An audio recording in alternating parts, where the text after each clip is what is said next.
They say it couldn't be done. DwreckTV and the Attitude Era podcast. That's it. That's it. It's a winning combination. We can't lose. It's no L's. No L's. No L's. It's a beautiful thing.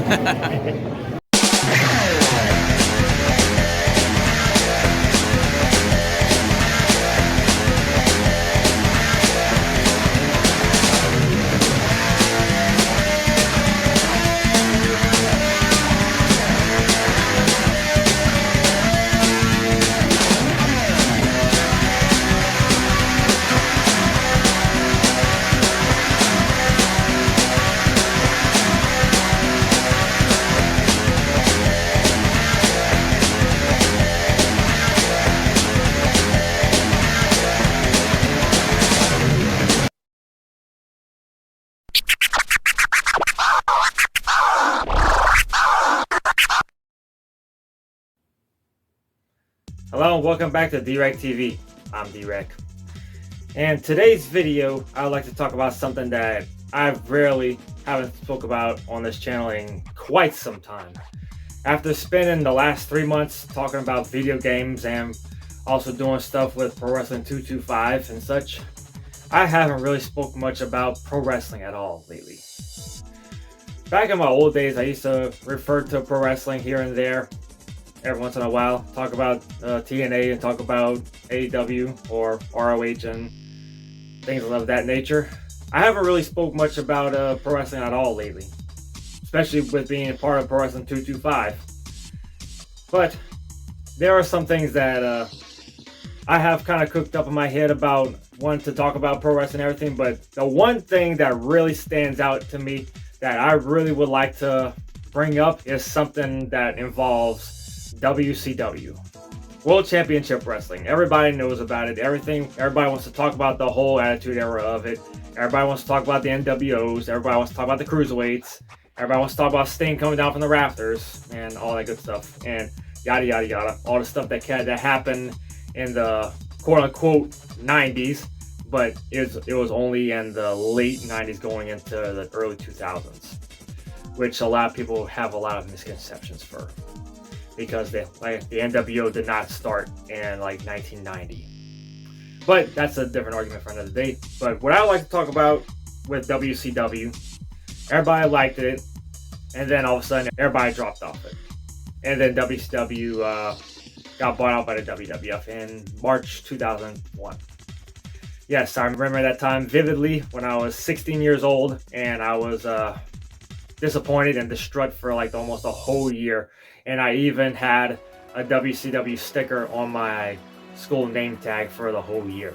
I still got it to this day. I still gotta find it. But regardless, everybody wants to talk about how the invasion angle with the WWF and WCW, and even with ECW, everybody wants to talk about it's the worst thing that happened. They didn't have all the good stars. They didn't have this, that, blah, blah, blah, blah, blah.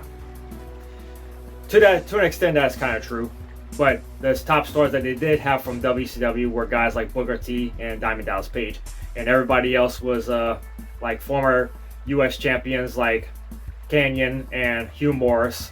And a lot of up-and-comers like Sean Stasiak, Chuck Palumbo, Mark Jindrak, Sean O'Hare. And guys like Kidman, who was a top guy, a top cruiserweight. And even up-and-comers like Sugar Shane Helms. And even Chavo Guerrero Jr. Those were pretty big names, but a lot of people want to say they weren't big names. Shut up. But then everybody knows what had happened and everything. How WWF bought out WCW for pretty much like much of their contracts and a lot of the video libraries and everything. Everybody thought WCW was dead, which pretty much was.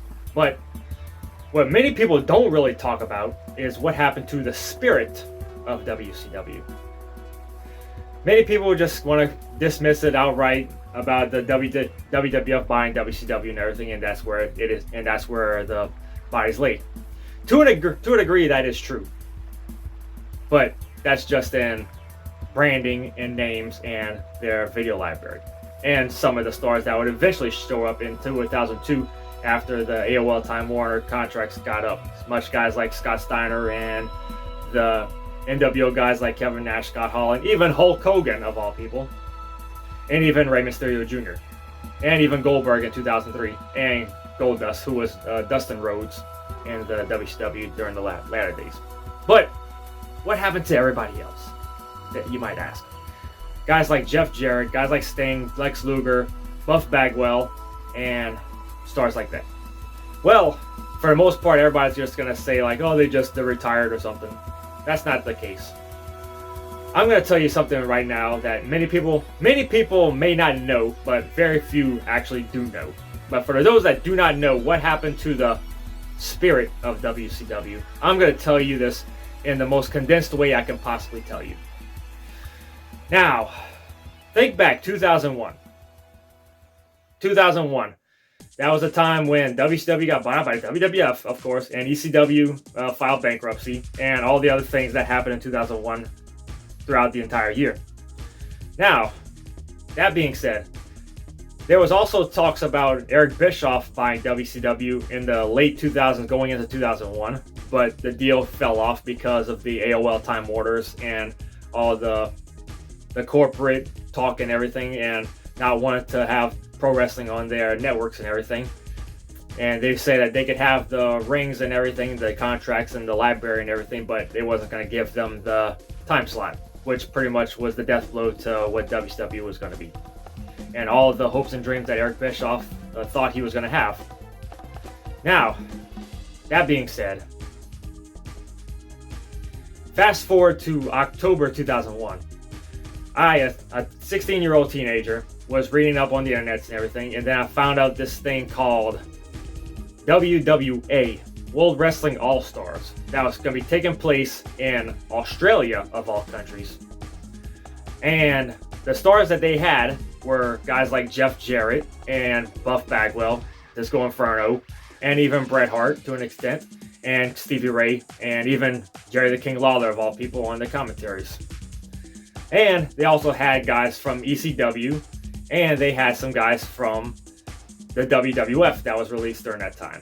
Guys like the Road Dogg, and guys like Ken Shamrock, who was on their flyer, but never really showed up. But you get what I mean. They even eventually would get guys like Brian Christopher and Gangrel.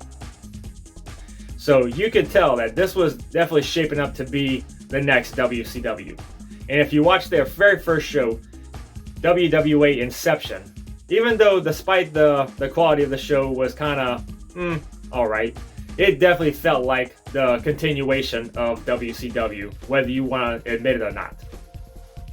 Now, with WWA, they only toured around Australia and the European markets and European countries. They only did one American show. It was called WWA Revolution. And it was all right for what it was. They had a lot of cool matches, but some of them were just kind of, it just left a lot to be desired. And then the WWF, they turned to WWE, which to my dismay was like, why y'all doing this? Why y'all doing this? And they wanted to do with the brand drafting and everything. I thought that it was a cool idea for its time, but after maybe the first year, that's when it started to become redundant, and I just wished and hoped that they would just scrap this whole thing altogether and just put the roster back to normal. But that's a story for another day. Next up, it just started to feel like this WWA wasn't going to be working out, so then I read something in magazines that really caught my attention around June 2002. And even a friend of mine from high school, a guy named Bobby Balls, he was telling me something about Jeff Jarrett starting a wrestling company. And I thought, Jeff Jarrett starting a wrestling company? Like, to me, that was kind of like unheard of an active pro wrestler starting their own wrestling promotion. And you gotta think, during this time, Jeff Jarrett was full on the chosen one. I'm Jeff Jarrett, I'm the chosen one. I got all the stroke around here. Yes, that Jeff Jarrett. And for him to start a wrestling company was like a big head scratcher. But after, I just kind of passed it off like, it's probably something. And then I read about in magazines about this thing called NWA-TNA. NWA Total Nonstop Action. Then I started reading more into it. It was the company that my friend Bobby Balls told me about, that Jeff Jarrett was going to start. And the people that he had in there, guys like Scott Hall, he had K-Crush, even Jerry Lynn, and a guy that I remember from the final days of WCW, AJ Styles. And he had a lot of good people there, and even eventually started getting guys like the Road Dogg, and he had guys like Gangrel and Steve Corino, and even guys like Christopher Daniels. And so you gotta think, this was a pretty stacked roster with guys that we've already known before from other companies, and even guys that were like just up and comers. So immediately I thought this was the new WCW. And to further that in, they brought in the NWA World title and the NWA Tag titles. Championships and names that have not been said and not been prominent in pro wrestling since from the late 80s going into the 90s. Ever since the Jim Crockett Promotions became WCW. So, those were the original titles that WCW had. And with them being with NWA-TNA, that's when I knew WWA was just a flash in the pan. We're going forward with this NWA-TNA. But the thing about TNA was, there was only pay-per-view only. Weekly pay-per-views. $10 a week and everything. I thought, I don't know if I'm going to be able to pay like $10 a week. Because I don't know, my parents would probably want something like that. Like, why are we paying $10 a week just to watch this TNA? But I did keep up with TNA through the websites and everything, so I kind of knew who everybody was and the results of everything and who the champions were. And from what I read during that time, it sounded very exciting because it felt like the continuation of WCW. They had a lot of top guys from WCW. They had former WWF guys and even a bunch of former ECW guys. So you had to think that this was pretty exciting. But the only thing that wasn't exciting was the fact that they were on weekly pay-per-views. Now fast forward to June 2004, they start up with TNA Impact on Fox Sports Net. When a friend of mine from high school, right when we was about to be graduating, he told me about it, and I thought, oh yeah, TNA on television with TNA Impact. Oh yeah, I'm excited. And then when TNA Impact aired on Fox Sports Net on Fridays afternoons, I was absolutely excited. And the stuff that they was coming out with within an hour's time was more excitement than what the WWF was putting out on 3 hours to 2 hours, 2 times a week. That's saying a lot. And then they also then they started doing away with the weekly pay-per-views. And I thought, all right, well, we're going with Impact anyway. And then they started doing 3-hour monthly pay-per-views, starting with Victory Road and then so forth. And I ordered Victory Road 2004. I had a bunch of people around, and this felt like the next Starrcade. There was excitement in the air. There was excitement throughout the whole thing. No matter what people want us to talk about Victory Road 2004, the experience that I've had during that night, it was incredible. So everybody wants to say, like, what happened to WCW? What happened to WCW was, yes, they got bought out by the WWF and everything, but the spirit of WCW went to Total Nonstop Action. And I even told Retromaniac this as well. If you watch WCW Greed, their final pay-per-view, and then jump into WWA Inception and then into the very first pay-per-view of NWA-TNA #1 in June 2002, you will see that the resemblance is uncanny. The resemblance between WCW and the TNA is uncanny. There's no doubt about it. And even with Jeff Jarrett even saying that for the first few tapings of TNA on pay-per-views and everything, their original ring was a WCW ring. And a lot of the production people from WCW went to TNA, had a lot of WCW stars, and even ECW and former WWF guys, and a lot of promising up-and-comers. And even Jeff Jarrett even said on his podcast that the rings, a little detail that the ringside black mats around the ring were actually WCW Nitro mats. And he said that if you would have flipped those over, you would have seen the Nitro Flames. That's a pretty cool Easter egg. So if you go watch back that, so you're thinking like, under those mats are Nitro Flames. That's actually pretty cool. So yeah, and then as the years went on, they started getting guys like Sting. They started getting guys like from ROH, like Samoa Joe, and even guys like the Motor City Machine Guns started forming around this time. And also, I really want to bring up, why do I say that TNA is WCW and vice versa? If you go back in the early 2000s and going into 2001, on WCW programming, especially with on Worldwide and Saturday Night, you would see that a number of those guys would go on to be stars in TNA. Guys like Chris Harris and James Storm, the future America's Most Wanted. Even Kid Cash was on there. But the one guy that I really wanted to see like be a big star was Jason Jett. I thought he was going to be like the next big thing, and then he just fell off.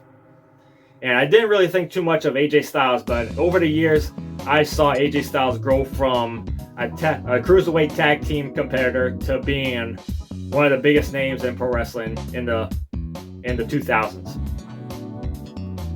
So yeah, that's my stance on everything, especially when it comes to TNA and WCW. Everybody wants to say what happened to WCW. Tell them WCW went to TNA.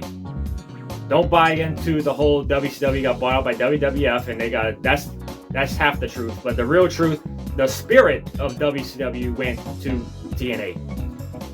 And as far as AEW goes, yeah, they're on networks that WCW once aired and everything, but they're just imitators. The real truth is the spirit of WCW went to TNA. No, for better or for worse. And if you want to catch TNA now, they're on Access TV. And if you got them, check it out. If not, get it. Or just follow the highlights on YouTube. Anyway, that's all I got for today. We'll talk more pro wrestling as the time goes on. So this is DwreckTV. Sign out and see y'all on the flip side.